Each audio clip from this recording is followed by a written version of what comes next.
I'm 58 years old now, and I need to tell someone what I've been living with for the past 12 years before it's too late.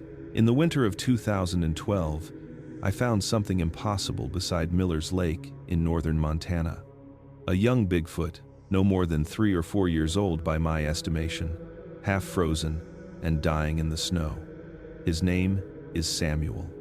That's what I've called him since the day I carried him into my home, wrapped in my jacket, telling myself I was saving a life. I was wrong about what I was doing. What I thought was rescue became something else entirely.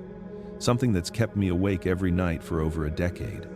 Something that's made me question whether some creatures are meant to stay wild, no matter how much we want to help them. This is the story of what happens when you bring something inhuman into your home and raise it as family, and why the government has been watching my property for the last 8 years.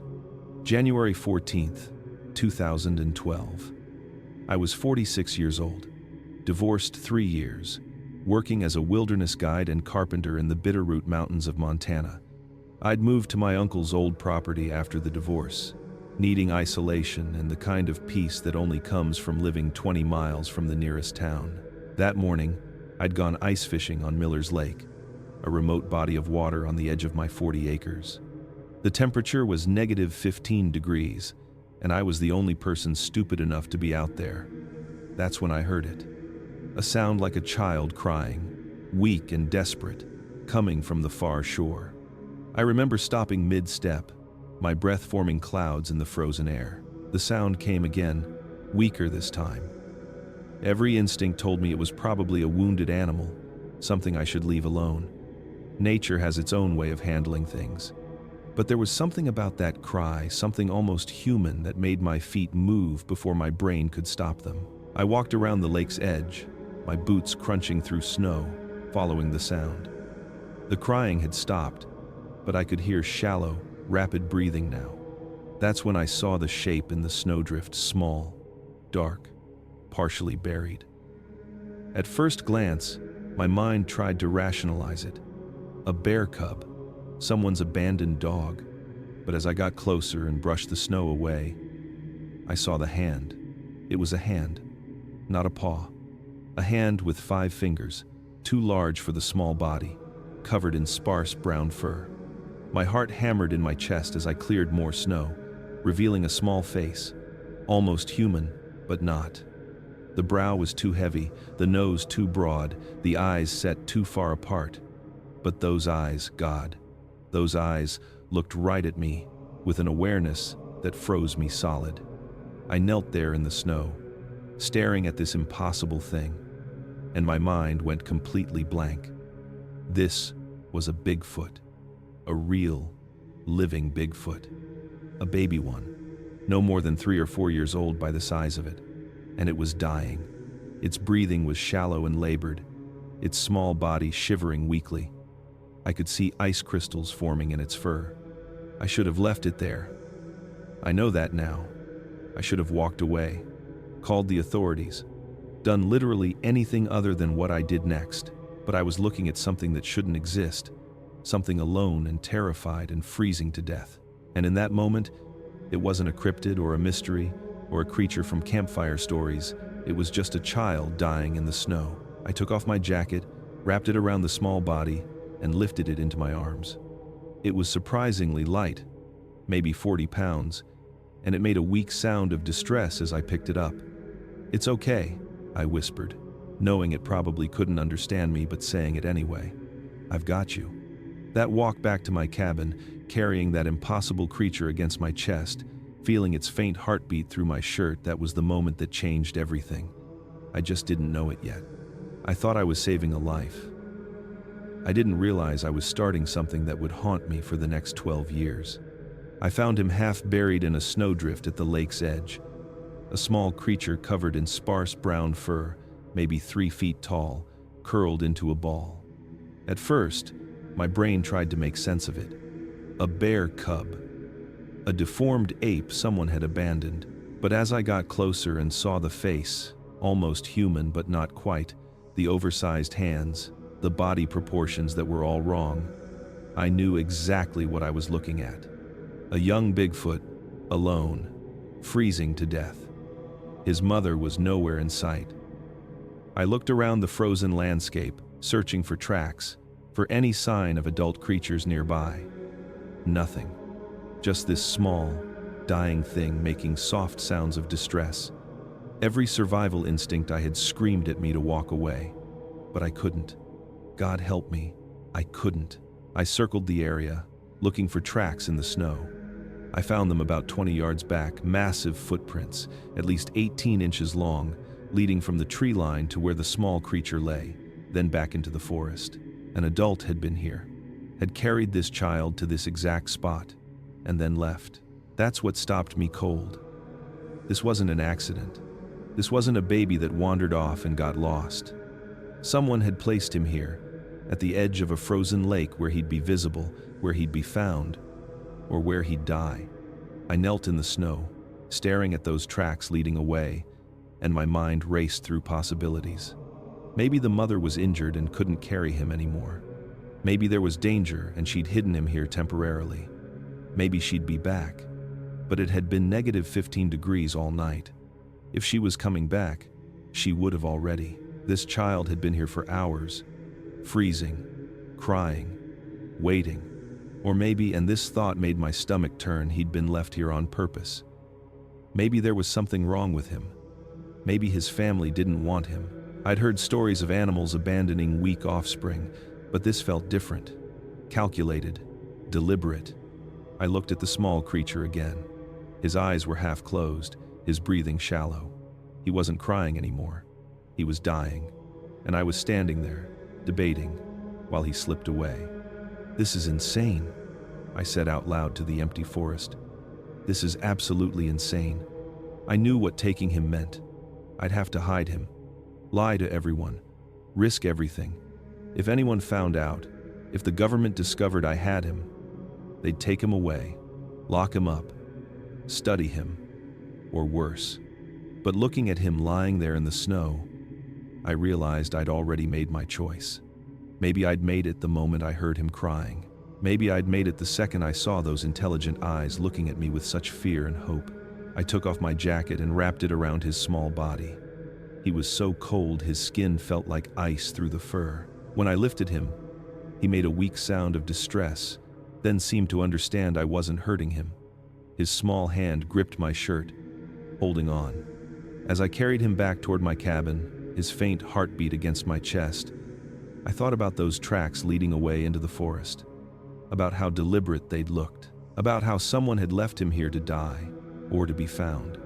I didn't know it then, but that question whether I'd saved him or taken him would keep me awake for the next 12 years. Because sometimes the worst choices are the ones we make with the best intentions. I carried him home, wrapped in my winter jacket, feeling his small body shivering against my chest. He was surprisingly light, maybe 40 pounds, his fur matted with ice. By the time I got him into my cabin, his breathing was shallow, his body temperature dangerously low. I laid him on a blanket near the wood stove and started the process of warming him slowly, carefully, the way you would with any hypothermia victim. His eyes opened once, looking at me with a clarity that stopped my heart. Not animal awareness, understanding, fear, recognition. He knew I was human, and he was terrified. For the next week, I became a full-time caretaker for something that shouldn't exist. I fed him warm broth, wrapped him in heated blankets, monitored his temperature and breathing, and I didn't tell a single soul. The first night was the worst. His temperature wouldn't stabilize, hovering at what I guessed was dangerously low for his species. I had no idea what normal was for him. I stayed up all night, checking his breathing every 15 minutes, adjusting blankets, keeping the fire going. Around 3 a.m., he started making sounds in his sleep, soft, distressed whimpers that sounded heartbreakingly like a human child having a nightmare. I found myself talking to him, even though he was unconscious. "You're okay. You're safe now. I've got you." I don't know if he could hear me, but saying the words out loud made me feel less insane about what I was doing. By day 3, his fever had broken, and he was conscious more often. That's when the real challenge began. He wouldn't eat. I tried everything: raw meat, cooked meat, vegetables, fruit. He'd just look at the food, then at me, then back at the food with obvious distrust. I couldn't blame him. For all he knew, I was poisoning him. Finally, I had an idea. I took a bite of apple first, chewed it, swallowed. Then I offered him a piece. He watched me carefully, those intelligent eyes studying my face. Then, slowly, he reached out and took the apple slice. He ate it. That was the moment I realized just how smart he was. He understood cause and effect. He understood that if I ate something, it was probably safe. He was learning, adapting. My phone rang 4 times that week. Twice from clients asking about carpentry jobs, once from my ex-wife about something with our old property settlement, once from a buddy asking if I wanted to go into town for drinks. I ignored all of them. I couldn't leave the cabin. Couldn't risk anyone stopping by and seeing what I had. On the 5th day, something shifted. I was sitting on the floor near the stove, reading a book, when I felt him move closer. I looked up and he was sitting just a few feet away, watching me. Not with fear anymore, with curiosity. I slowly extended my hand, palm up, non-threatening. He stared at it for a long moment. Then he reached out and touched my palm with one finger. His hand was surprisingly warm, the skin rough under the sparse fur. We sat like that for maybe 30 seconds, his finger resting on my palm, both of us frozen. Then he pulled back and made a soft sound, not distress, not fear. Something closer to acknowledgement. Like he was saying, "Okay, I see you. You're not going to hurt me." That night, I realized what I'd done. This wasn't a rescue mission anymore. This wasn't temporary care until I could figure out what to do with him. I'd formed a bond with something that could never be released, never be known, never exist in the normal world. And he'd bonded with me. I'd made myself responsible for a secret that would define the rest of my life, and there was no going back. By the end of the first month, Samuel, as I'd started calling him, had recovered completely, and I'd begun to understand what I was dealing with. He was incredibly intelligent. Within days, he'd learned to understand simple gestures and words. He was curious about everything, touching objects, examining them, learning. He mimicked my movements, tried to copy sounds I made. His vocal anatomy couldn't produce human speech, but he was clearly trying to communicate. He'd point at things he wanted, make specific sounds for hunger, discomfort, contentment. He learned that certain sounds meant danger and would immediately hide, and he grew. In just 4 weeks, he'd gained 10 pounds and grown noticeably taller. I started to realize the problem I'd created. This wasn't a pet. This wasn't even an animal I could release back into the wild. This was something in between, something that would need care for years, maybe decades. I named him Samuel after my uncle who'd left me this property. It felt right somehow. My uncle had been a quiet man who'd lived alone in these mountains, who'd understood the value of secrets and solitude. I wondered sometimes if he'd known about these creatures, if that's why he'd chosen this isolated spot. Samuel learned faster than any animal I'd ever worked with. One morning, I was making coffee, and he watched me go through the entire process, filling the pot, adding grounds, pressing the button. The next morning, I woke to find him standing by the coffee maker, pointing at it, then at me, making a specific sound. He wanted me to make coffee. He'd remembered the routine and associated it with morning. But it was the mirror that really showed me what he was. I had an old, full-length mirror leaning against the wall, and one day, Samuel discovered it. He stared at his reflection for a long time, then reached out to touch it. When his hand met the glass, he pulled back, confused. Then he looked at me, at my reflection, back at his own. I could see him working it out, understanding that what he was seeing wasn't another creature, it was himself.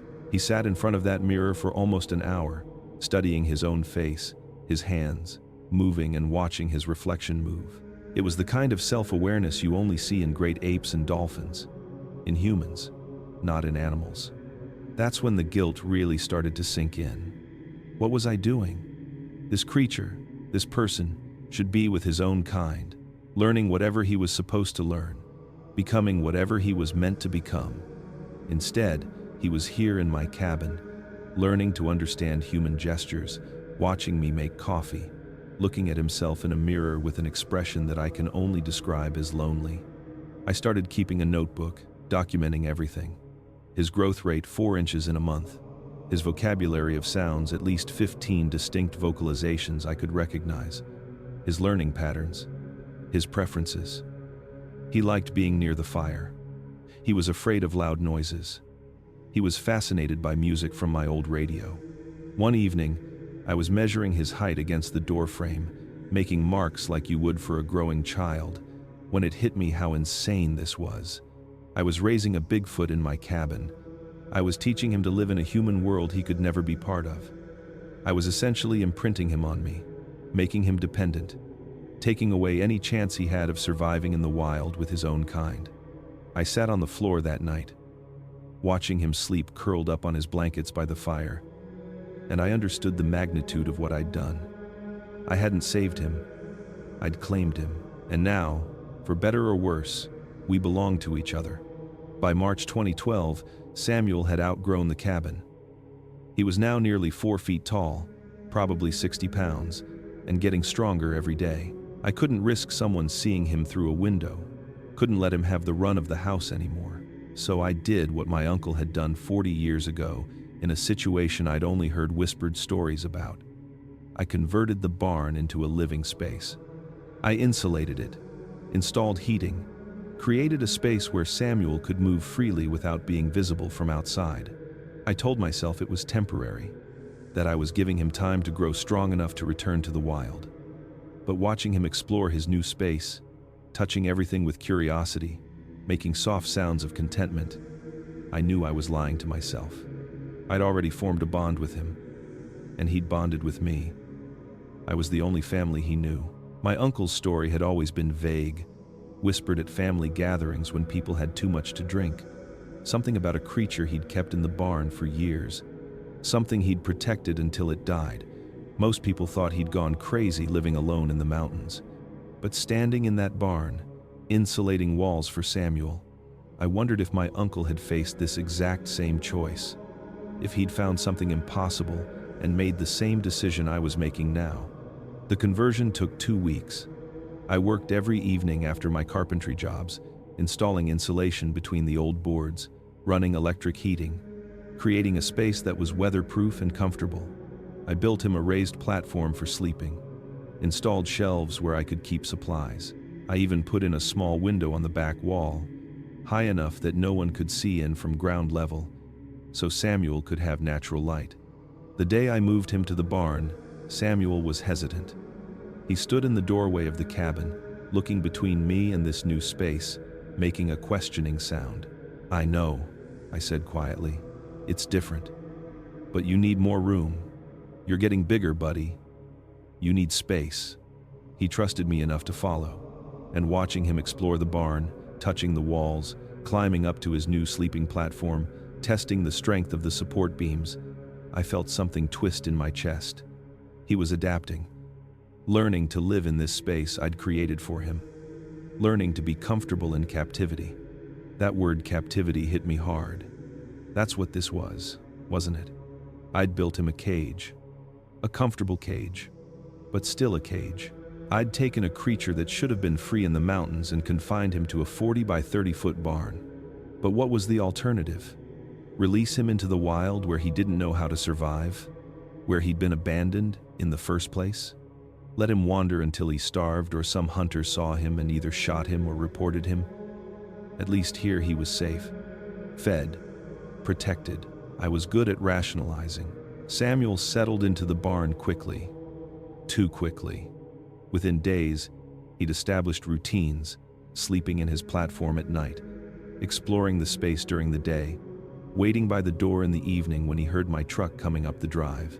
He'd greet me with that soft sound he made when he was content, and I'd bring him dinner, and we'd spend the evening together while I worked on small projects in the barn. It felt domestic, normal, like I was just a single guy spending time with his, what? Pet? No. Friend? Maybe. Prisoner? That word kept coming back. One night in late March, I was sitting in the barn with Samuel, both of us quiet, him examining a book with pictures I'd brought him, when I realized something that made my blood run cold. He was happy here. He'd adapted completely to this life, to being dependent on me, to living in this barn, to being alone except for me. I'd taken a creature designed to live free in the wilderness and turned him into something else, something that couldn't survive without me. And the most terrifying part was that I didn't want to change it. I liked having him here, liked having someone waiting for me at the end of the day, liked feeling needed. I'd built that barn for Samuel, but really, I'd built it for me, because letting him go would mean being alone again, and I couldn't face that. So I told myself it was temporary, told myself I was protecting him, told myself all the lies that would make it possible to keep him locked in that barn for the next 12 years. As spring arrived and Samuel continued growing, I started asking myself the questions I'd been avoiding. Where was his family? Why was he alone beside that lake? Had his mother died? Had he been abandoned? Or was there something else? Something darker? Young animals aren't usually found alone unless something went terribly wrong. I'd seen the tracks around the lake that day. Adult tracks, massive ones, leading away into the forest. Someone, or something, had left him there. The thought kept me awake at night. Had his mother left him to die? Had his family abandoned him because of some defect, some difference that made him unsuitable? Or had something driven them away? I'd scan the tree line every evening, half expecting to see a massive shape watching from the shadows, waiting to reclaim what I'd taken. But nothing came. Samuel was mine now, and I was his. I started going back to Miller's Lake every few days, looking for clues. The snow had melted by April, and I could see the area clearly. Those massive tracks were still visible in the mud near where I'd found Samuel, preserved from the winter freeze. I followed them into the forest, my rifle slung over my shoulder, my heart pounding. The tracks led about half a mile into the woods before they simply stopped. Not at a river or rocky ground where tracks would naturally disappear. They just ended in the middle of a clearing, as if whatever made them had vanished into thin air.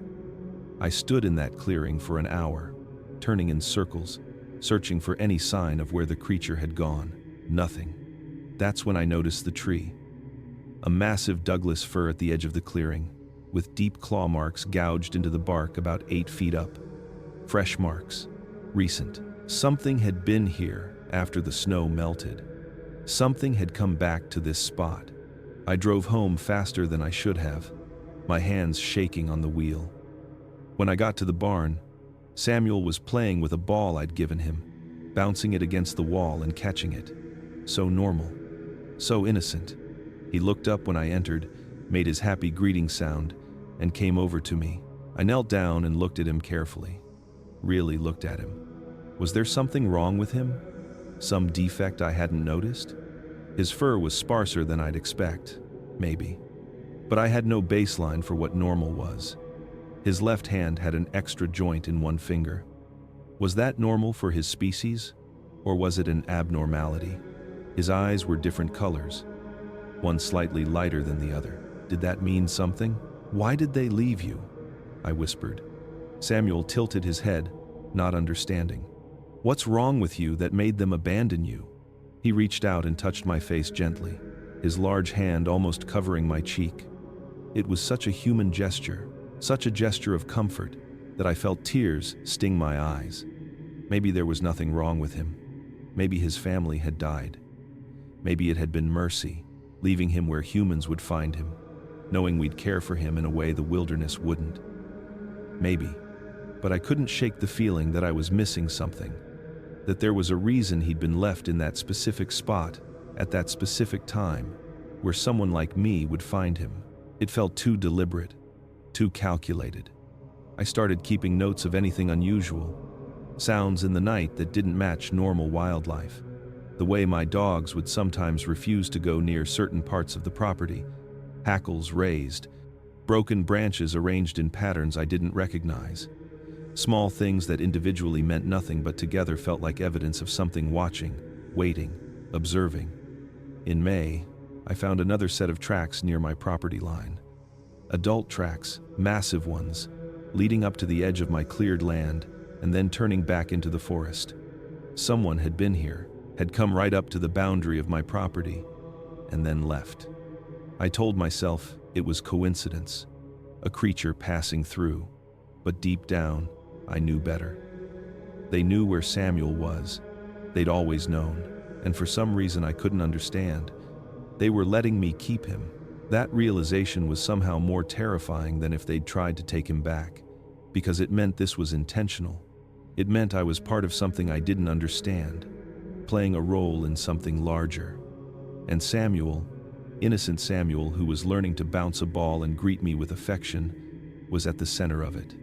I was raising him, but someone, somewhere in that forest, was watching us both, and I had no idea why. By summer 2012, Samuel was 5 feet tall and over 100 pounds. He was also communicating in ways that astounded me. I'd made flashcards with pictures, teaching him to point at images to express needs and ideas.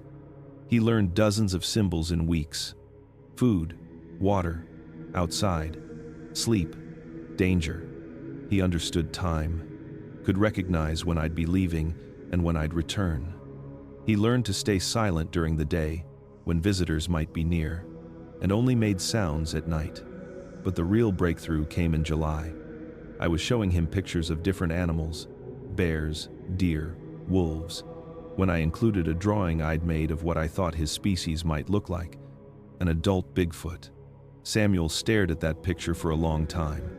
Then he touched it, looked at me, and made a sound I'd never heard before. A sound of longing, of grief, of recognition. He knew what he was. And he knew he was alone. The flashcard system had started simple. I'd drawn a picture of an apple, shown it to Samuel, then given him an apple. Within 3 repetitions, he understood. Point at the apple card, get an apple. From there, we'd built an entire vocabulary. I'd spend my evenings making cards, crude drawings of everything we might need to communicate about. He learned so fast it was frightening. Within 2 weeks, he had 40 cards memorized. He'd arrange them in sequences to express more complex ideas. He'd point to the water card, then the outside card, then the me card.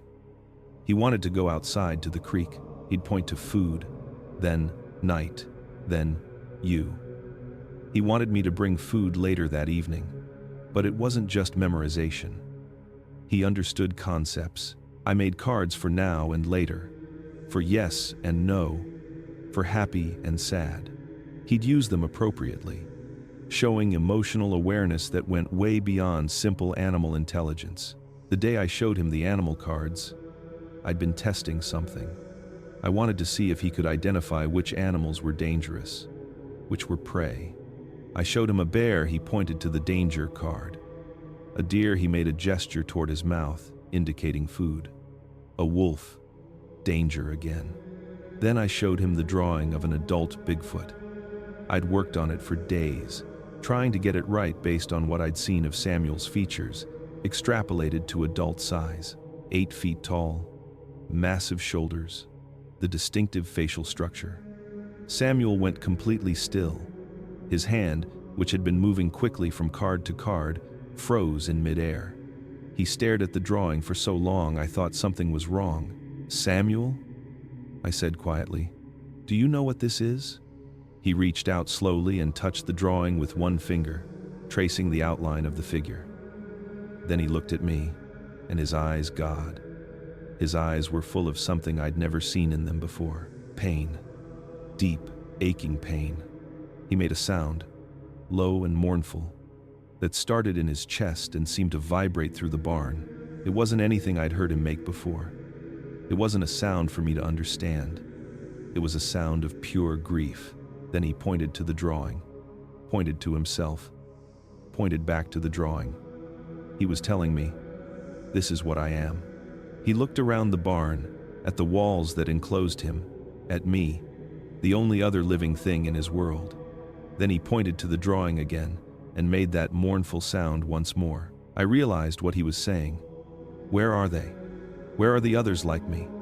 I don't know, buddy, I whispered, my throat tight. I don't know where they are. He sat down on the barn floor, still holding the card, staring at it. He touched his own chest, then the picture, then looked at me with an expression that broke my heart. He was asking me a question I couldn't answer. Am I the only one? Am I alone? I sat down next to him, and we stayed like that for over an hour. Samuel holding that drawing, making soft sounds of distress, and me sitting helplessly beside him, realizing the full weight of what I'd done. I hadn't just taken him from the wild. I hadn't just made him dependent on me. I'd isolated him from his own species. He was becoming aware of what he was, and with that awareness came the terrible understanding that he was alone, the only one of his kind in his entire world. And I'd done that to him. I'd created that loneliness by taking him from the lake that day, by keeping him hidden, by making him mine. That night, I lay awake in my cabin listening to Samuel in the barn making those mournful sounds, calling out to a family that would never answer, and I wondered, not for the first time, if I'd saved him or damned him. October 2012. Samuel was now nearly 6 feet tall, probably 160 pounds, and still growing.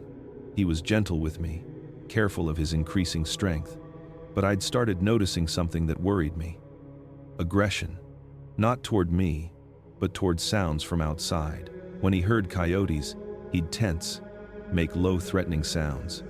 When a bear wandered near the property, he went into what I can only describe as protective mode, positioning himself between me and the direction of the threat.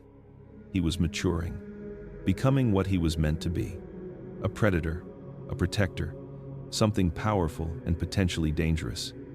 That's when I realized my mistake. I treated him like a child, like something innocent and safe. But he wasn't human. He was something else. And I had no idea what he'd become as he continued growing. The thought terrified me. What had I brought into my home? The changes had been gradual at first. Samuel's play had become rougher.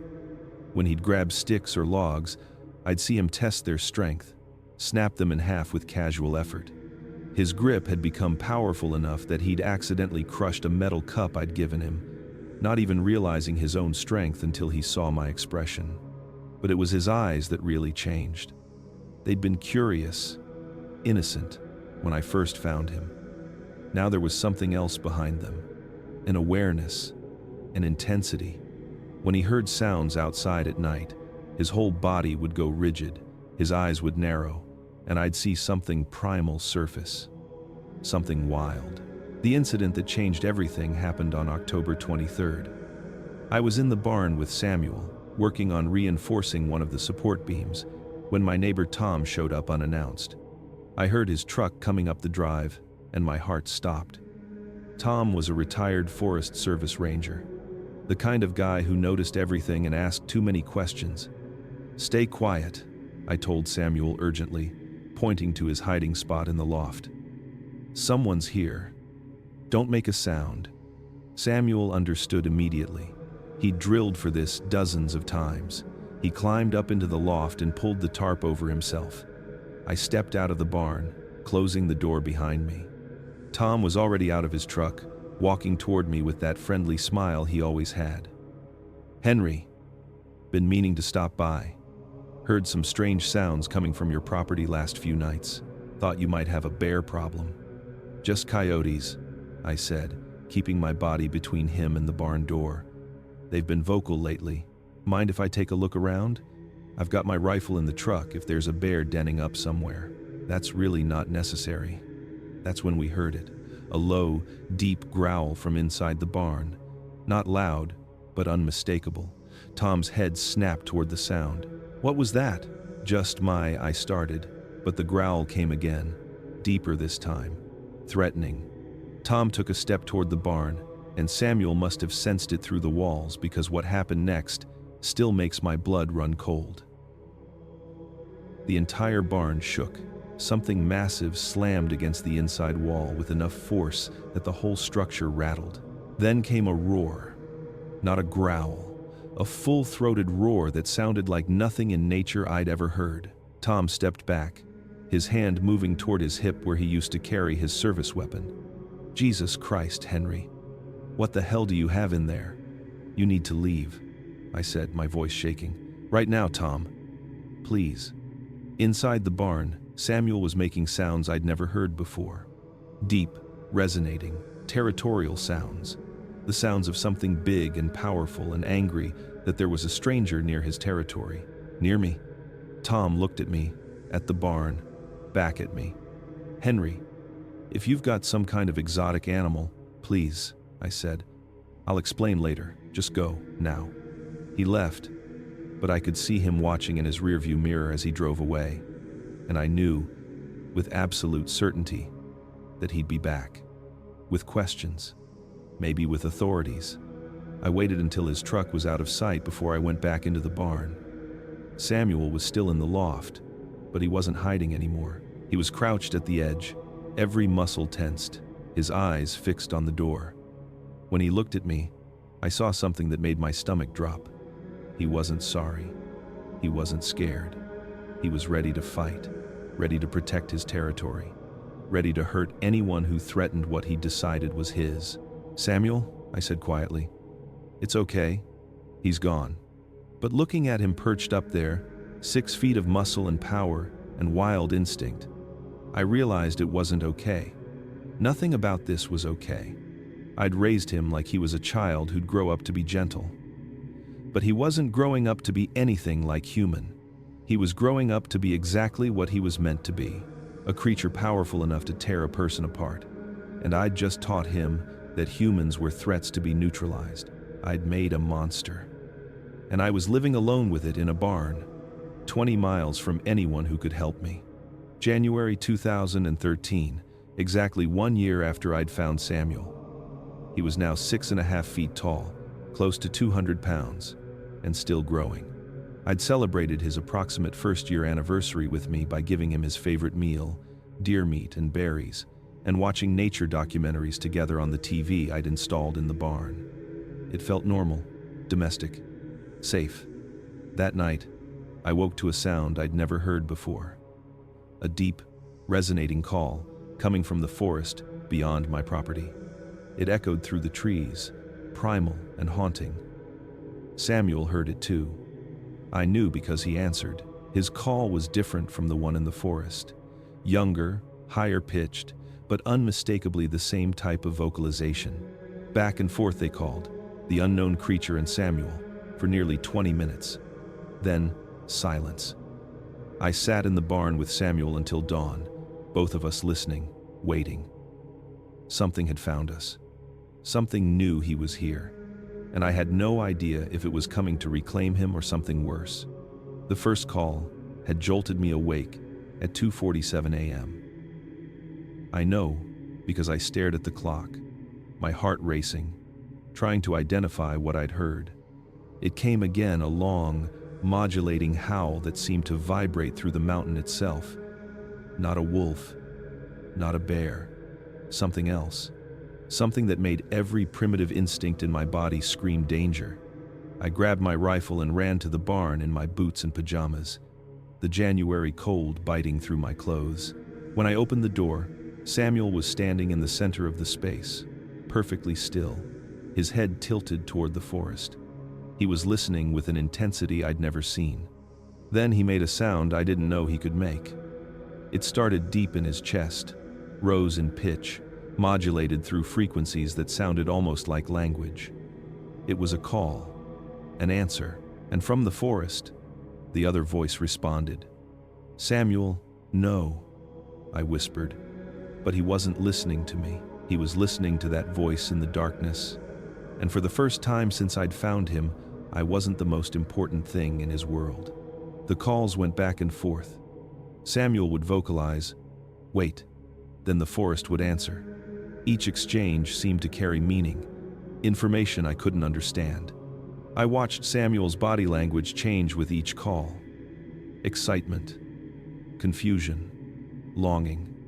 He paced the barn, making sounds, listening, responding. I stood there with my rifle, useless, realizing that no weapon I had could stop whatever was out there. And worse, realizing that I didn't know if I should want to stop it. Was this his family? Had they finally come for him? After a year of silence? Were they reclaiming what I'd taken? Or was this something else? The calls sounded different from Samuel's, older, deeper, carrying an edge that made my skin crawl. Not parental, not gentle. Something more territorial, more threatening. Samuel moved to the barn wall closest to the forest and placed his hands against the wood. He called out again, and I heard something in his voice that broke my heart. Desperation. He wanted to go to them, wanted to break through this wall and run into the forest toward that calling voice. "Please don't," I said quietly, knowing he couldn't understand the words but hoping he'd hear the emotion. "Please don't leave me." He turned to look at me, and I saw the conflict in his eyes. The pull toward his own kind versus everything we'd built together over the past year. He took a step toward me, then stopped, looked back at the wall. Another step toward me, then back to the wall. The calls from the forest came one more time, insistent, demanding. Samuel's whole body tensed, like he was preparing to run. I raised my rifle, not pointing it at anything, just holding it. And I realized with horror that I didn't know what I'd do if he tried to leave. Would I let him go? Would I stop him? Could I stop him? But Samuel didn't run. He made one more call, softer this time, almost apologetic. Then he walked over to me and sat down at my feet, his massive hand reaching out to touch my leg. He'd chosen me. He'd chosen captivity over freedom. Chosen the human who'd kept him locked in a barn over the voice of his own kind calling from the wild. I should have felt relieved, grateful. Instead, I felt sick, because the calls didn't stop that night. They came back 3 nights later, then a week after that. And each time, Samuel would answer, his voice full of that same desperate longing. And each time, he'd choose to stay with me instead of going to them. I was keeping him prisoner. And the worst part was, he'd learned to be okay with it. I'd trained him so well to depend on me, to see me as his world, that even when his own kind called to him from the darkness, he couldn't bring himself to leave. I'd built a cage so perfect that Samuel couldn't see the bars anymore. And whatever was out there in that forest, calling to him night after night, knew exactly what I'd done. They were watching, waiting, and I had no idea what they wanted. The calls continued, irregular but persistent, over the next 3 months. Sometimes weeks would pass with nothing. Then I'd wake to that sound echoing through the valley. Samuel would always answer, and I'd see the conflict in his eyes, the pull toward his own kind, the loyalty to me. He was caught between 2 worlds, and I'd put him there. In March 2013, I noticed something else. Broken branches arranged in patterns near my property line. Large handprints in mud near the creek. Signs that something massive was watching, observing, waiting. I started carrying my rifle everywhere, not sure if I was protecting Samuel or protecting myself. The stress was overwhelming. I couldn't sleep, couldn't focus on work. I'd lie awake wondering if tonight would be the night something came through my door, wondering if Samuel would protect me or join whatever was out there in the darkness. The first pattern I found was 3 branches, each about 4 feet long, arranged in a perfect triangle on the trail leading to my property. I stood, staring at it for 10 minutes, trying to convince myself it was natural. Wind, animals, coincidence. But the branches were too deliberately placed, the triangle too perfect. 2 days later, I found another arrangement. 5 rocks stacked in a cairn beside the creek, each one carefully balanced. I kicked it over, my hands shaking, and walked back to the cabin looking over my shoulder every few steps. The handprints appeared after a heavy rain in mid-March. I was checking the fence line when I saw them massive impressions in the mud near the water. 18 inches long, 5 distinct toes, pressed deep into the soft ground. Fresh. Made sometime during the night while I'd been sleeping 50 yards away. I measured them with my hand. My palm barely covered 3 of the toes. Whatever made these tracks was enormous, far bigger than Samuel. I started sleeping with my rifle beside the bed, started checking the property every morning at first light, looking for new signs. I found them constantly.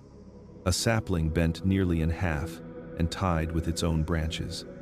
Scratches on trees at 8 feet high, far beyond where any bear could reach. More handprints, always near the property boundary, never crossing onto my land but getting closer each week. I was being watched, studied, and whatever was watching wanted me to know it. Samuel sensed my fear. He became protective in ways that both comforted and terrified me. He'd position himself between me and the windows at night. When I'd go outside, he'd watch from the barn door, making low warning sounds if I went too far. Once, when I walked toward the tree line to investigate a sound, Samuel made a roar that shook the barn. When I looked back, he was standing at full height, every muscle tensed, clearly telling me not to go any farther. "You know what's out there, don't you?" I asked him one evening. "You know they're watching us." He pointed to his drawing of an adult Bigfoot, then pointed to the forest. Then he pointed to himself, then to me. He was telling me something, but I couldn't quite understand what. The breaking point came on March 28th. I woke at 3 a.m. to silence. Complete, absolute silence. No wind, no animals, nothing. The kind of silence that only comes when every creature in the forest is hiding from an apex predator. I grabbed my rifle and looked out the window. My blood turned to ice. There were eyes in the tree line, multiple pairs, reflecting the moonlight, watching my cabin, not moving, just watching.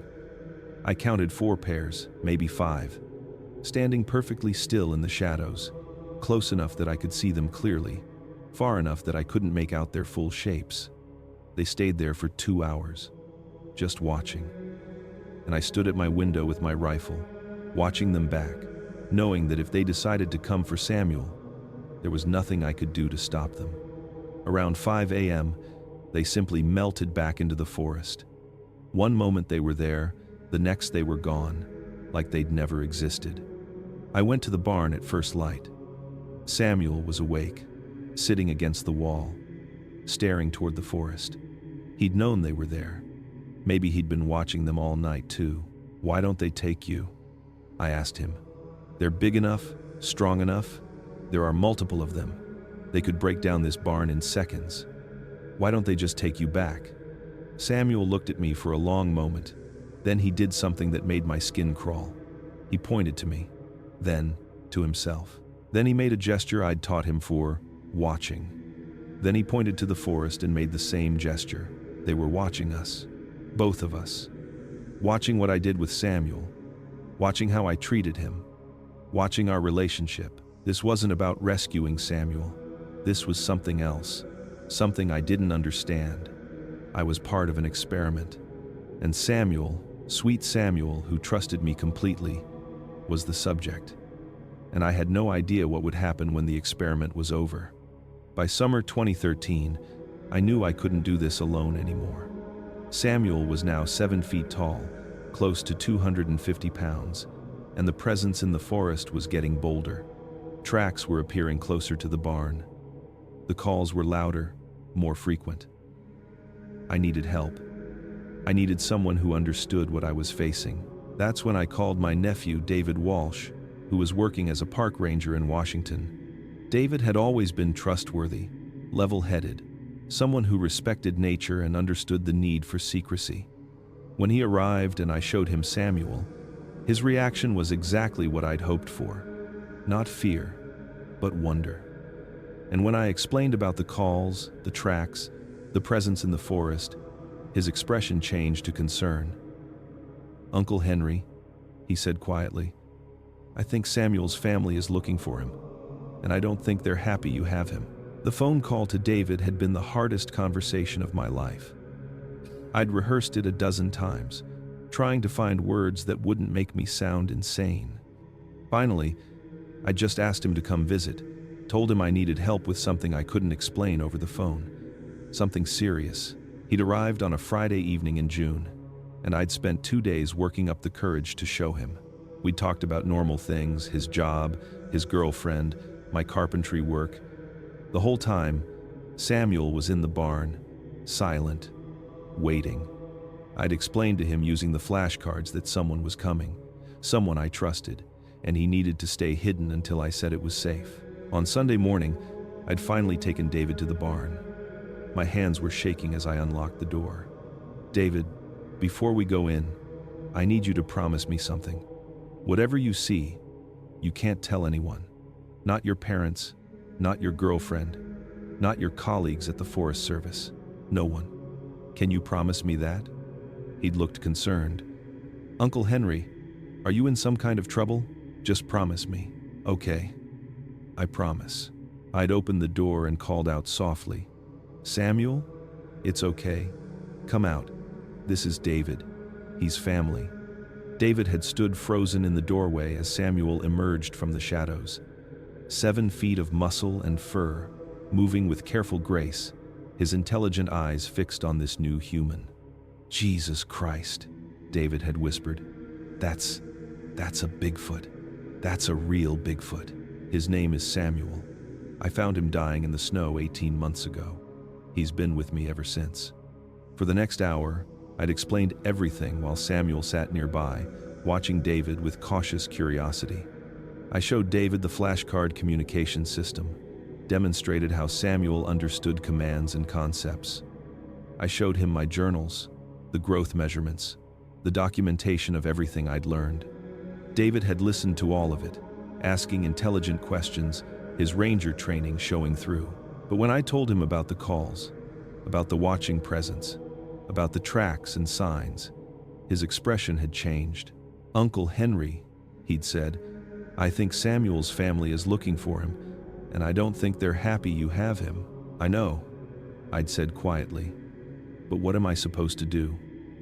I can't just let him go. He doesn't know how to survive in the wild. He's been domesticated.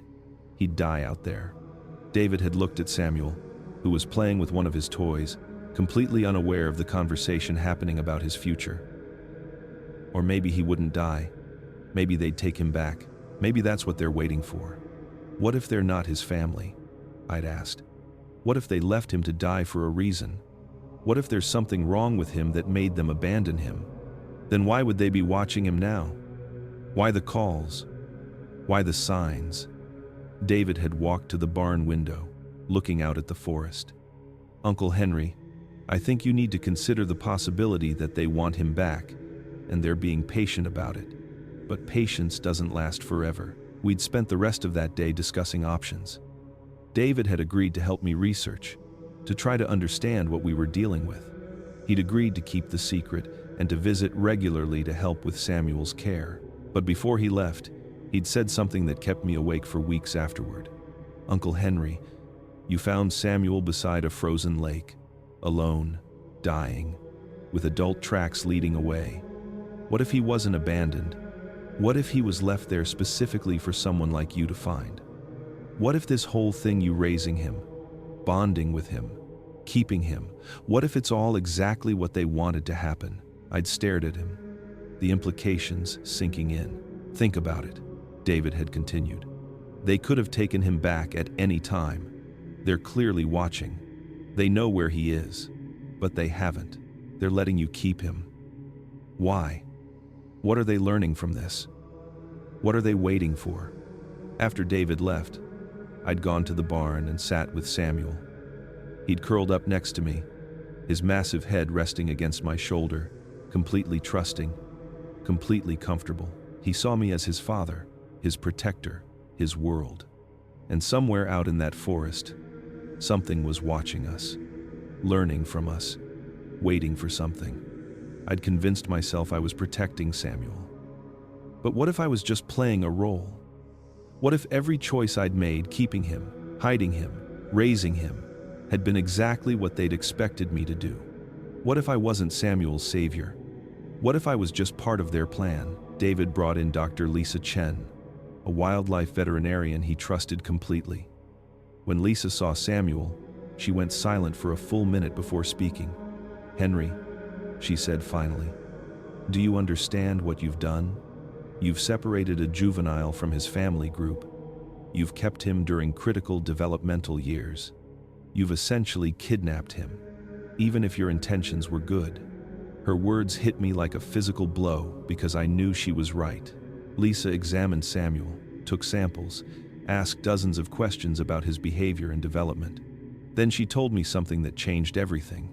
Based on his size and development, Samuel should have been with his family until at least age 8 or 10. He was taken, or left behind, far too young. Whatever's out there calling for him, they want him back. And Henry, she looked me straight in the eyes, if they come for him, there's nothing you can do to stop them. Lisa had arrived in August 2013 with a duffel bag full of veterinary equipment, believing she was coming to examine an illegally kept exotic animal. David had been deliberately vague about the details. When she'd walked into the barn and seen Samuel, now 7.5 feet tall and nearly 300 pounds, she'd frozen mid-step. "David," she'd said slowly, not taking her eyes off Samuel, "what the actual hell is this?" "Exactly what it looks like," David had replied. Samuel had been wary of her at first, staying close to me, watching her with suspicious eyes. But Lisa had approached him like she would any frightened animal, slowly, calmly, speaking in a low, soothing voice. Within an hour, she was examining him while he sat patiently, occasionally looking at me for reassurance. She'd measured him, checked his teeth, listened to his heart and lungs, examined his joints and muscle structure. She'd taken blood samples, hair samples, photographed his hands and feet. Samuel had cooperated with everything, trusting that if I allowed this stranger to touch him, it must be safe. After the examination, Lisa had pulled me aside while Samuel was occupied with a puzzle I'd given him.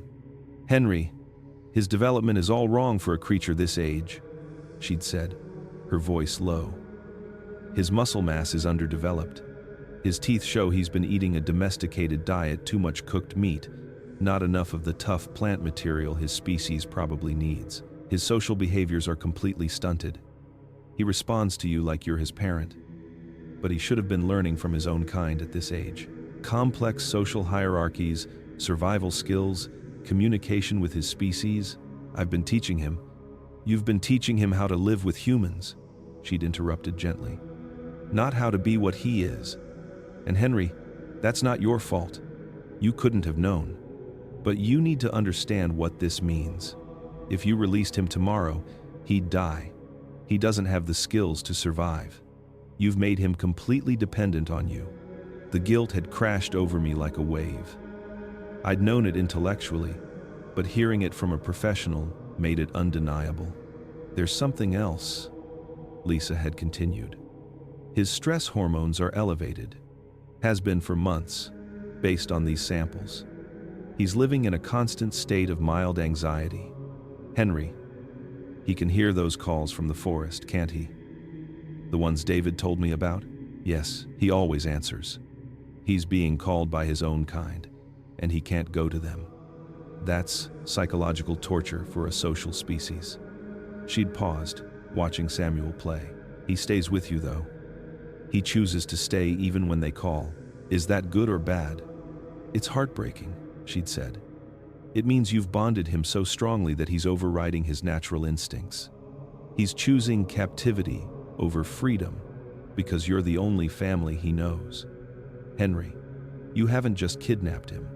You've psychologically conditioned him to accept his captivity."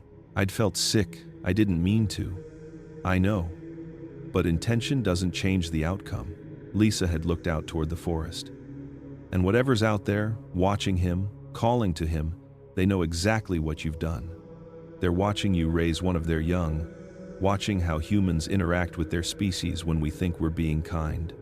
You're teaching them about us, Henry, whether you meant to or not." That night, after Lisa and David had left, I'd sat in the barn with Samuel. He'd been happy all day, energized by the visitors, the attention. He'd shown Lisa his flashcards, demonstrated his understanding, performed like a well-trained animal seeking approval. And that's what I'd made him.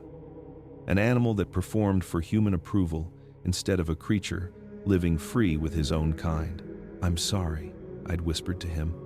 "I thought I was saving you, but I think I've destroyed you instead." Samuel had tilted his head, not understanding, and placed his large hand on my shoulder, a gesture of comfort. He was comforting me, the person who'd imprisoned him. The creatures in the forest were watching, waiting, and I finally understood what they were waiting for. They were waiting to see what I'd do when I realized the truth about what I'd become. Not a savior, a captor, and there was no way to fix it that didn't end with Samuel suffering. September 15th, 2013, the night I'd been dreading for over a year. I woke to the sound of something massive moving outside the barn. Not one creature, multiple. The calls started, loud and close, surrounding the property. Samuel was agitated, pacing, making sounds I'd never heard before. Part distress, part excitement, part fear. I grabbed my rifle and looked out the window. My blood went cold. There were 4 of them. Adult Bigfoots, standing at the tree line, massive shapes in the moonlight. The largest was over 8 feet tall, probably 600 pounds. They weren't approaching, just standing there, watching the barn, waiting. Samuel saw them too. He moved to the barn door, placed his hand against it, and made that sound of longing I'd heard when he first saw the picture of his kind. He wanted to go to them, and they wanted him back. I stood between Samuel and the door, rifle shaking in my hands, and made the hardest decision of my life. The sound that had woken me wasn't loud.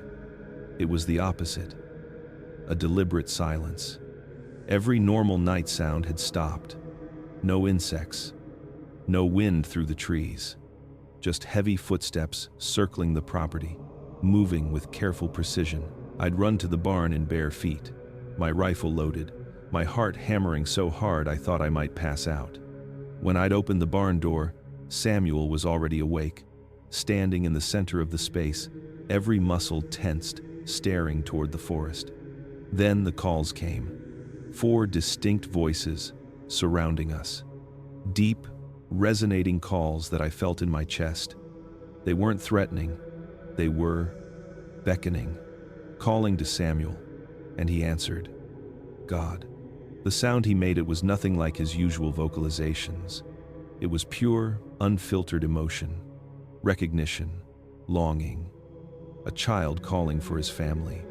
I moved to the window, and that's when I saw them clearly for the first time. 4 massive figures standing at the tree line, maybe 50 yards away. They weren't hiding. They wanted to be seen. The largest one stood in the center, slightly forward from the others. Even in the moonlight, I could see the power in its frame, the intelligence in how it held itself. This wasn't an animal. This was a person, a being with purpose and intention. It called again, and this time the sound was clearly directed at Samuel. Come here. Come to us. Samuel moved toward the barn door. I stepped in front of him. Samuel, wait. Just wait. My voice was shaking. He looked down at me, and I saw something in his eyes I'd never seen before. Determination. He wasn't asking permission. He was telling me he wanted to go. Please, I whispered. Please don't leave me. He pushed past me gently, his strength making it clear he could move me aside if he wanted to. He placed his hand on the door latch. I'd taught him how to open it months ago, and I realized with horror that he could leave whenever he wanted.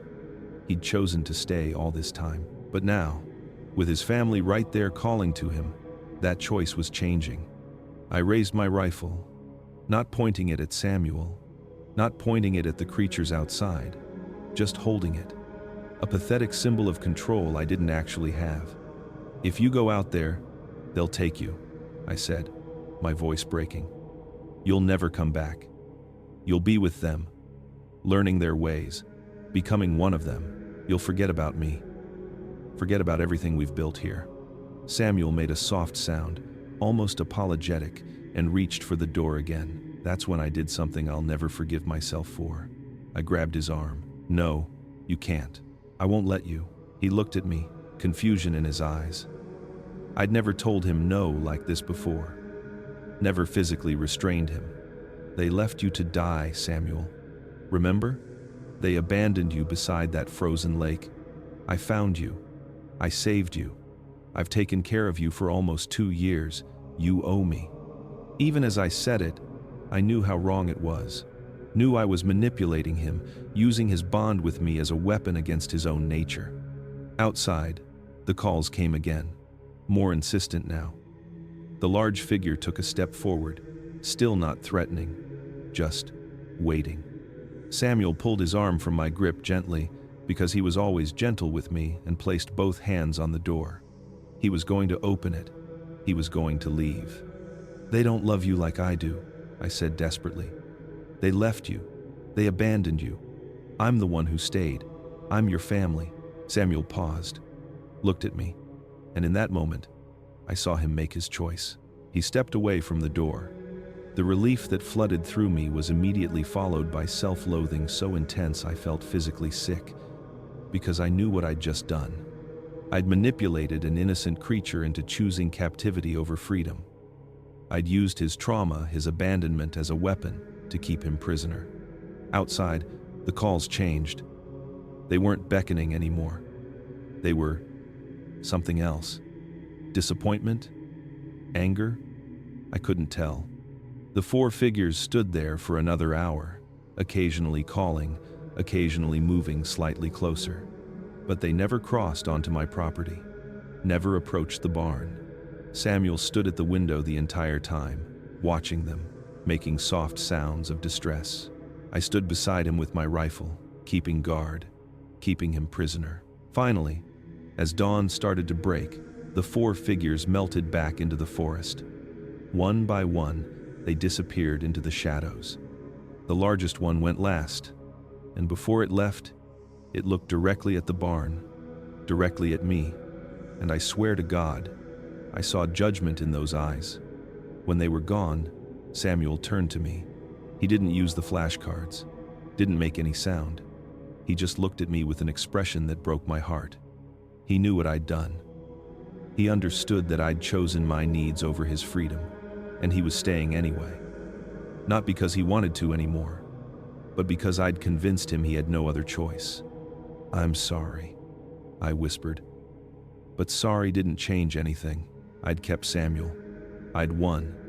And in winning, I'd become exactly what Lisa had said I was. Not his savior, his captor. And he knew it now. For 3 hours that night, I stood in that barn while the adult creatures waited outside. Samuel stayed by the door, torn between 2 worlds. The family he'd lost and the human who'd raised him. I could have let him go. Should have let him go. But I didn't. Because I'd seen something in those massive shapes outside that terrified me. Not curiosity, not gentleness. Something cold. Something that made me question whether Samuel had been left beside that lake as abandonment or as something worse. A sacrifice, a punishment, something they didn't want. As dawn approached, the creatures finally left, their calls fading into the distance. Samuel watched them go, then turned to look at me. The expression in his eyes was something I'll never forget. Not gratitude, not anger, something closer to resignation. He'd made his choice, or I'd made it for him. I'm not sure which anymore. The days after that night were the worst of my life. Samuel changed, not dramatically, not in ways anyone else would notice. But I noticed. He stopped greeting me enthusiastically when I came to the barn. He'd acknowledge my presence with a nod, nothing more. He still ate the food I brought, still responded to the flashcards, still cooperated with everything I asked.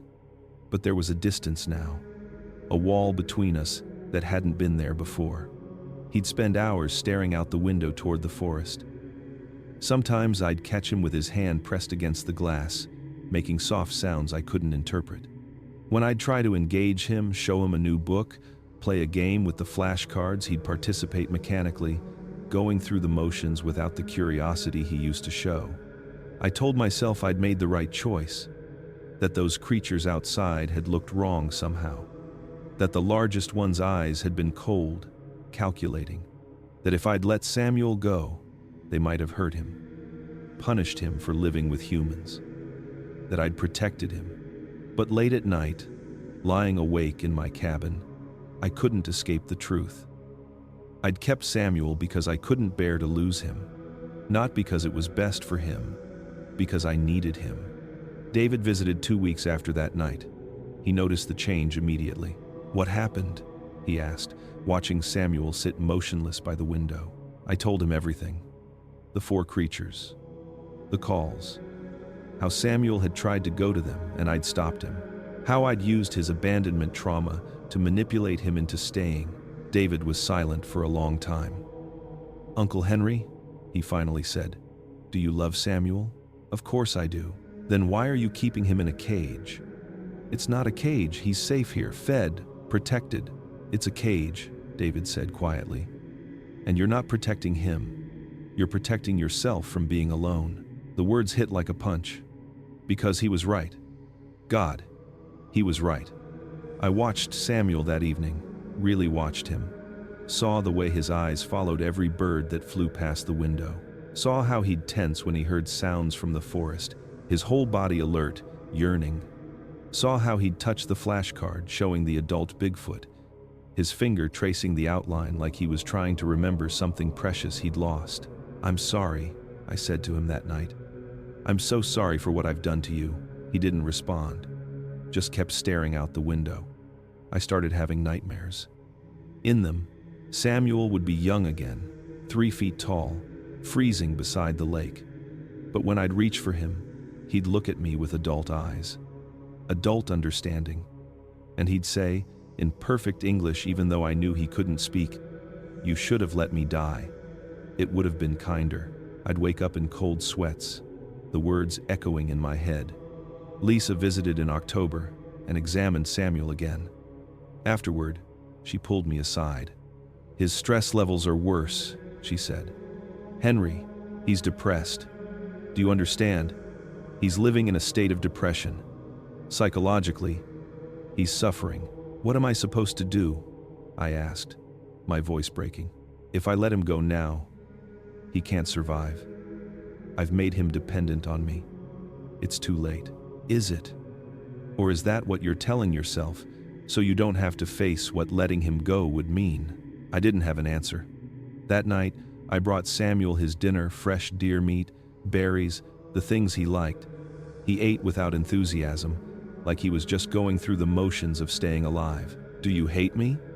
I asked him. He looked at me with those sad, intelligent eyes. Then he pointed to the flashcard showing 2 figures together, then to the flashcard for sad, then to the one showing the adult Bigfoot, then back to the 2 figures together. He was saying, "We're together, but I'm sad because I'm not with them." "I know," I whispered. "I know you are, and it's my fault." He didn't disagree. I'd convinced myself that keeping Samuel was an act of love, that I was protecting him from a cruel world. But love doesn't imprison. Love doesn't manipulate. Love doesn't choose its own comfort over someone else's freedom. What I felt for Samuel was real, but it wasn't love. It was possession, ownership, the desperate need of a lonely man who couldn't bear to be alone again. I'd saved Samuel from freezing to death beside a lake, but I'd imprisoned him in something worse. A life where he could see freedom but never touch it, where he could hear his kind calling but never answer, where he existed only to fill the emptiness in someone else's life. And the worst part? I still couldn't let him go. Even knowing all of this, even seeing his suffering, I couldn't make myself open that barn door and set him free, because losing Samuel would mean confronting what I'd become, and I wasn't brave enough to face that truth. March 2014. I'd kept Samuel for over 2 years, and he'd grown to nearly 8 feet tall, close to 400 pounds. The nighttime visits from the adult creatures had continued, irregular but persistent, and then Agent Sarah Thornton from some unnamed federal agency showed up at my door with 2 other agents. "Mr. Walsh," she said, "we know what you have in your barn. We've been monitoring thermal signatures on your property for 8 months. We know about the juvenile, and we know about the adults that have been attempting contact. I thought I'd be arrested. Thought they'd take Samuel. Instead, she told me something that made my blood run cold. "Mr. Walsh, we need you to keep doing exactly what you're doing. That juvenile is the key to understanding a population we've been monitoring for decades. And the adults haven't attacked you because they're observing, studying how you interact with him. You're part of an experiment, Mr. Walsh, and you have been since the night you brought him home." They'd shown up at 8 a.m. on a Tuesday. 3 black SUVs, no government plates. Agent Thornton was in her 40s, sharp-eyed, with the kind of presence that made it clear she was used to people doing exactly what she said. The 2 agents with her stayed by the vehicles, hands near their weapons, watching the tree line. "Can I see some identification?" I'd asked, trying to keep my voice steady. She'd shown me a badge from an agency I'd never heard of. Department of Interior. Special Projects Division. "May we come in? Do I have a choice?" "You always have a choice, Mr. Walsh. But I think you'll want to hear what I have to say." I'd let them in. We'd sat at my kitchen table, and she'd laid out everything they knew. Thermal imaging showing Samuel's heat signature in the barn. Recordings of the calls between him and the adult creatures. Even photographs, taken with long-range cameras, of the 4 figures that had come that night in September. "How long have you been watching?" I'd asked, my hands shaking. "Since January 2013. We picked up unusual thermal patterns and investigated. When we realized what you had, we established surveillance. And you didn't stop me? Didn't take him? Why would we?" Thornton had leaned back in her chair. "Mr. Walsh, we've known about these creatures for over 50 years. We've been tracking populations, monitoring their movements, trying to understand their social structures. But they're incredibly intelligent, incredibly secretive. They avoid all contact with humans, except when they choose not to." "What do you mean?" "We've documented 11 cases over the past 30 years of juvenile specimens being found by civilians.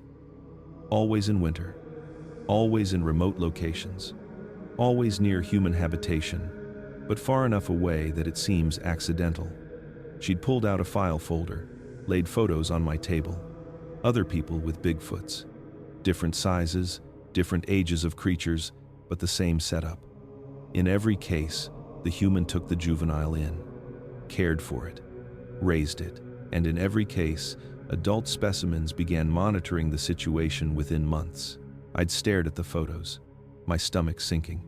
"You're saying they do this on purpose? Leave their young for humans to find?" "We believe so.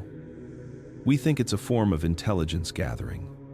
They let us raise their young, watch how we treat them, learn about human behavior, technology, intentions. It's brilliant, really. Risk one juvenile to learn everything about a species that could be a potential threat." "Samuel wasn't a test subject," I'd said, my voice rising. "He was dying.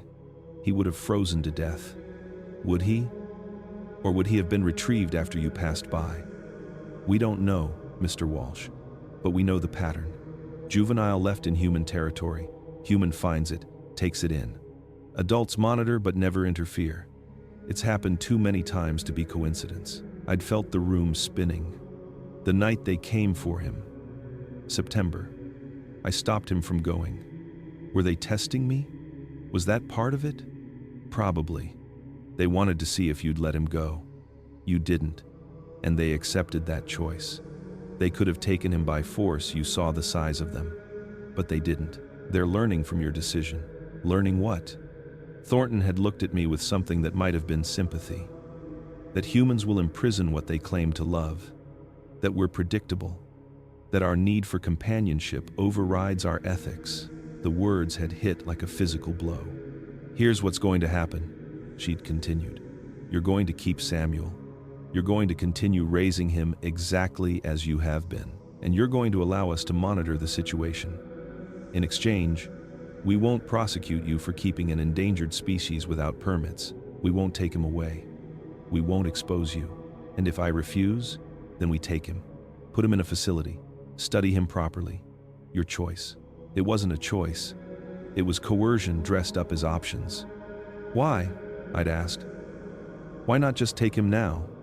Study him yourselves? Because the adults are watching you, not us. They've chosen you for this experiment. If we interfere, we lose the opportunity to understand how they think, how they plan, what they want. You're valuable, Mr. Walsh. Not because of what you know, but because of what they're learning from watching you. After they'd left, I'd gone to the barn. Samuel was awake, sensing something was wrong. I sat down next to him, and he leaned against me, offering comfort he didn't know I didn't deserve. We're both prisoners, I'd whispered to him. You're imprisoned by me, and I'm imprisoned by them. And somewhere out in that forest, your family is watching all of it, learning from it, using us both. Samuel had made a soft questioning sound. I thought I was saving you, I'd said. But you were never the one who needed saving. You were the bait, and I fell for it. I took you in, got attached, did exactly what they expected me to do, and now we're both trapped. You can't leave because I've made you dependent. I can't let you go because the government won't let me. And your family won't take you back because this is all part of their plan. I'd looked out at the forest, at the trees where I knew they were watching. Always watching. We're not people to them, I'd realized. We're just pieces in a game we don't understand. And we've been playing our parts perfectly from the very beginning. Samuel had placed his hand on my shoulder, and I'd felt the weight of what I'd done crash over me. I'd thought I was the one in control, the one making choices, but I'd been following a script written by creatures far more intelligent than I'd ever given them credit for. And they were still watching, still learning, still waiting to see what I'd do next. I was a puppet. Samuel was a pawn. And somewhere in that forest, they were pulling all the strings. The government's revelation destroyed me. Everything I'd done, every sacrifice I'd made, every choice to keep Samuel instead of releasing him, had been watched, documented, used.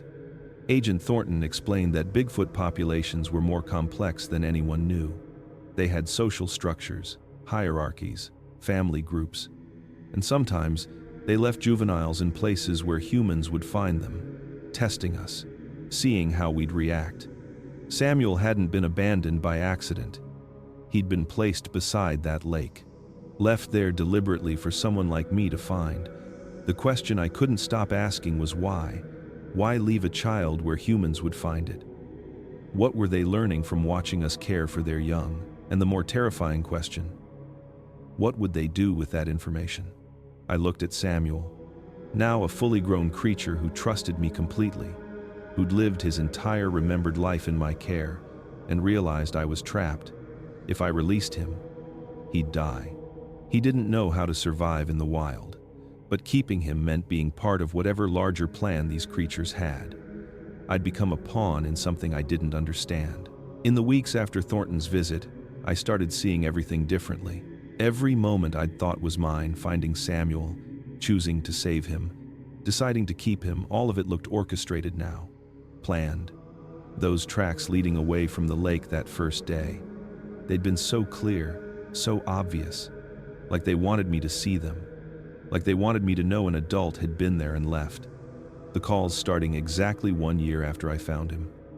Not random, timed, deliberate. The night the 4 adults came but never crossed onto my property, never forced their way into the barn.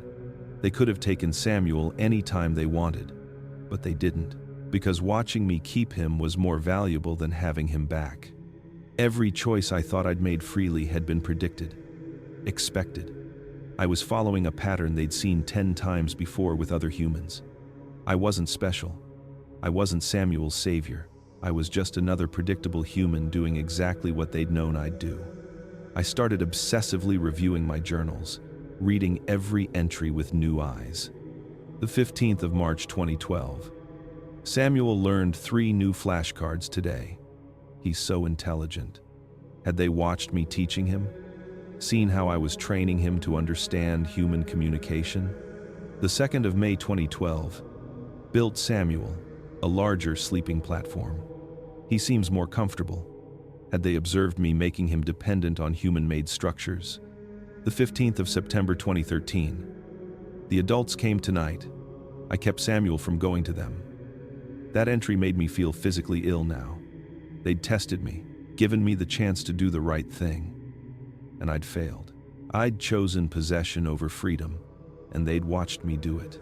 David visited in April, and I showed him Thornton's files. The photos of other people with Bigfoots, the documentation of the pattern. "Uncle Henry," he said quietly, "you need to consider the possibility that they're studying human psychology, learning what makes us tick. Our weaknesses, our predictability, how we respond to cuteness and helplessness, how our need for companionship overrides our ethics. Why would they need to know that? I don't know. But they're intelligent enough to conduct multi-generational experiments, patient enough to watch for years without interfering, organized enough to do this across multiple locations with multiple test subjects." He paused. "Uncle Henry, what do you think they're preparing for?" I didn't want to think about it. Didn't want to imagine what use they'd have for understanding human behavior at such a deep level. That evening, I sat with Samuel in the barn. He was watching a nature documentary, something about wolves. He'd always loved these shows, watching animals live free in the wild with their families. "Do you understand what you are to them?" I asked him. "What I am?" He looked at me with those sad, intelligent eyes. "You're not my son," I continued, the words breaking me. "And I'm not your father. We're test subjects. You're the bait they use to study me. And I'm the specimen demonstrating how humans think, how we claim to love things while imprisoning them, how we rationalize our selfishness as protection." Samuel pointed to the flashcard showing two figures together, then to the one showing a heart. "No," I said, tears running down my face. "Don't do that. Don't comfort me. I don't deserve it. I've kept you prisoner for over 2 years. I've stolen your childhood, your chance to be with your own kind, your chance to learn how to be what you're supposed to be. And the worst part is, I did it because I was lonely, because I needed you, not because you needed me." He made a soft sound and placed his massive hand on my shoulder. The same gesture of comfort he'd given me hundreds of times before. But now it felt different. Now it felt like evidence of how deeply I'd damaged him. I'd trained him to comfort his captor, to care for the person who'd stolen his life. Lisa visited the next week. I told her everything Thornton had revealed. "So what do I do?" I asked her. "I can't release him. He'd die in the wild. I can't keep him. It's torture for him, and I'm participating in some experiment I don't understand. What's the right choice?" "Maybe there isn't one," Lisa said gently. "Maybe that's what they're studying. What humans do when there are no right answers. How we choose between bad options. How we live with impossible guilt." That night, I stood outside the barn and looked toward the forest. I knew they were out there, watching, always watching. "What do you want from me?"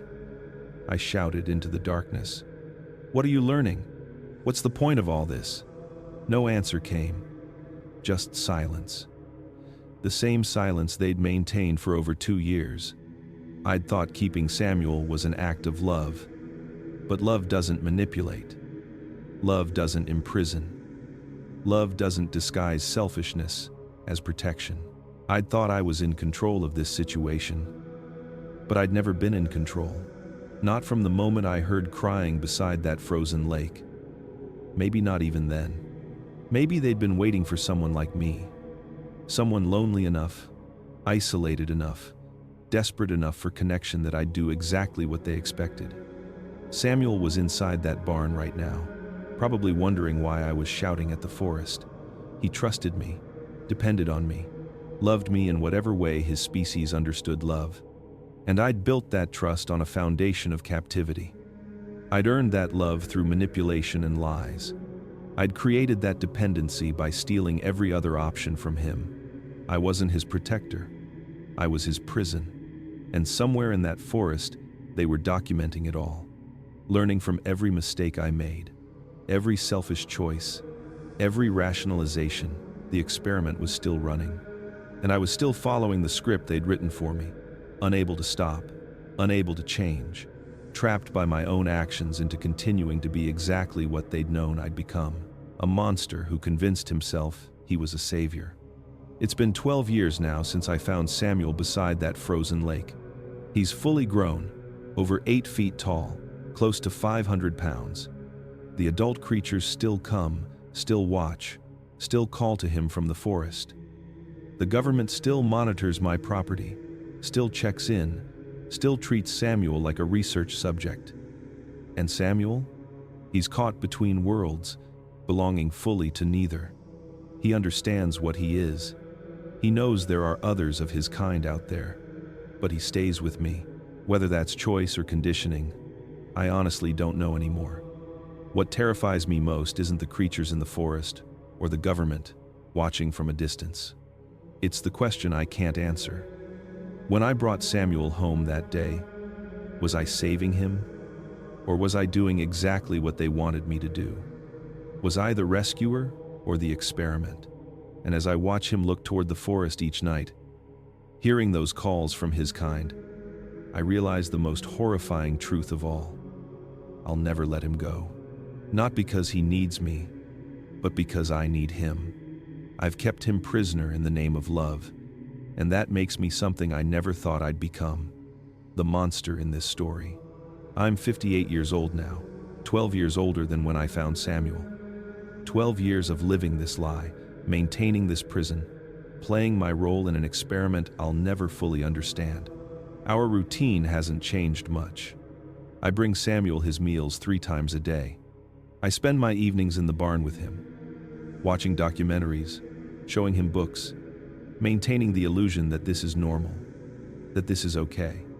He cooperates with everything. He's learned over 100 flashcards now. He can communicate complex ideas. He understands time, seasons, patterns. But he's not happy. I can see it in his eyes, in the way he positions himself by the window every evening, waiting for the calls, in the way his whole body tenses when he hears them, every muscle wanting to respond, to run, to go to them. But he doesn't. He stays, because I've conditioned him so thoroughly that he can't conceive of any other life. Last week, I found him trying to draw. He'd taken a piece of charcoal from the wood stove and was making marks on the barn wall. I watched from the doorway as he drew 4 large figures and 1 small one. His family, the family he barely remembers but can't forget. "Samuel," I'd said quietly, and he'd turned to me with such grief in his eyes that I had to look away. The calls from the forest come every few weeks now, always at night, always the same pattern. The adults call, Samuel answers. They exchange vocalizations for 20 minutes or so, then silence. It's been happening for 12 years. 12 years of them reaching out to him, reminding him what he is, what he's missing, and 12 years of him being unable to go to them because of what I've done to him. Agent Thornton visits quarterly. She takes readings, asks questions, documents everything. Last month, she told me something that confirmed my worst fears. "We've analyzed the vocalization patterns," she'd said. "The adults aren't just calling to Samuel randomly. They're teaching him. Language, we think. Social structures. They're trying to educate him remotely, preparing him for something. And Samuel's responding. He's learning, even through the barrier you've created. Preparing him for what? We don't know. But Mr. Walsh, they've been doing this for 12 years. That's an enormous investment of time and resources for a species that avoids human contact. Whatever they're planning, Samuel is important to it, and you keeping him here is part of the plan." After she'd left, I'd gone to Samuel and asked him directly, using the flashcards, "Do you want to leave? Go to them?" He'd stared at the cards for a long time. Then he pointed to, "Yes," then to, "Scared," then to "You," then to "Sad." He wanted to go, but he was scared. Scared of leaving me, scared of making me sad. I'd conditioned him so well that even his desire for freedom came with guilt about hurting me. "You can go," I'd told him, knowing I was lying. "If you want to go, I'll open the door. I'll let you walk out." He'd looked at me with those intelligent eyes. and I'd seen him understand what I couldn't admit, that I was lying, that I'd never open that door, that even if I did, I'd manipulated him so thoroughly that he probably couldn't bring himself to walk through it. David stopped visiting 2 years ago. The last time he came, he'd looked at Samuel, looked at me, and said, "Uncle Henry, this needs to end.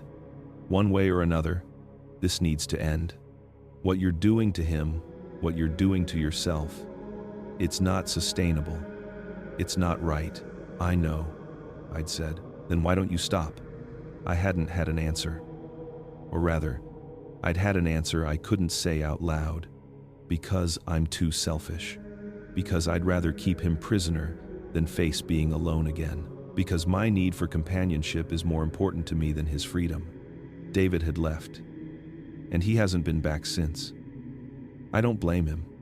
Lisa still visits, but her examinations have become clinical, professional. She doesn't try to talk to me anymore about what's right or wrong. She knows I know. She knows I won't change. So she just documents Samuel's deteriorating mental health and leaves. Every night, I lie in my cabin and listen to Samuel in the barn. Sometimes I hear him moving around. Sometimes I hear him making soft sounds, not distress, exactly, but not contentment either. The sounds of someone existing rather than living. And every night, I tell myself tomorrow will be different. Tomorrow I'll be brave enough to let him go. Tomorrow I'll choose his freedom over my loneliness. But tomorrow never comes. Instead, I wake up, make his breakfast, bring it to the barn, and continue the routine that's defined 12 years of both our lives. I know what I am now. I'm not his father. I'm not his friend. I'm his captor, his abuser.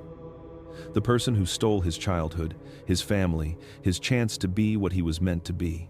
And I did it all while telling myself I was protecting him. The creatures in the forest know it. The government knows it. Samuel knows it. And now, finally, I know it too. But knowing doesn't change anything. Because at the end of the day, I'm still too weak, too selfish, too broken to do what's right. So Samuel stays in his barn. The watchers stay in their forest. The government stays in its surveillance vehicles. And I stay in this prison I've built for both of us, calling it love while knowing it's anything but. That's why I'm finally telling this story. Not because I've changed. Not because I've found redemption. But because someone needs to know the truth before it's too late. Before whatever the creatures in the forest are planning comes to fruition. Before Samuel's story ends in whatever way it's going to end. I thought I was saving something extraordinary, but I was just destroying it slowly, year by year, while convincing myself I was doing the right thing. And the most terrifying part? Even now, knowing all of this, confessing all of this, I still won't let him go. Because some monsters don't look like monsters. Some monsters look like lonely men who convince themselves that captivity is protection, that possession is love, that destroying something slowly is better than losing it quickly. I'm that monster, and Samuel is paying the price for it every single day.